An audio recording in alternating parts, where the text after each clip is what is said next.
ప్రధానమంత్రి గారంటే ఆంధ్ర రాష్ట్ర ప్రజలు మనసుల్లో ఉన్న వ్యక్తి గౌరవ ప్రధానమంత్రి నరేంద్ర మోడీ గారు. అటువంటి గౌరవ ప్రధానమంత్రి నరేంద్ర మోడీ గారు మనసులో ఆంధ్ర రాష్ట్ర ప్రజలు ఉన్నారు. అందుకే ఎక్కడ కూడా భారతీయ జనతా పార్టీ ఆంధ్ర రాష్ట్రానికి ఎక్కడ కూడా లోటు చేయటం లేదు.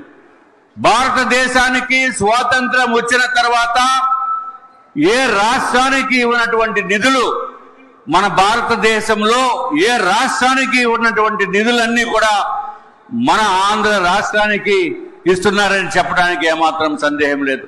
ఇటువంటి భారతీయ జనతా పార్టీకి మీరందరూ కూడా పూర్తి సహాయ సహకారాలు అందించి ఆంధ్ర రాష్ట్ర భవిష్యత్తు కూడా మనము కూటమి అభ్యర్థులుగా ఉన్నాము కాబట్టి ఆంధ్ర రాష్ట్ర భవిష్యత్తుని బంగారు భవిష్యత్తుగా తీర్చిదిద్దవలసిన బాధ్యత మీ అందరి పైన ఉంది అని చెప్పి తెలియజేసుకుంటూ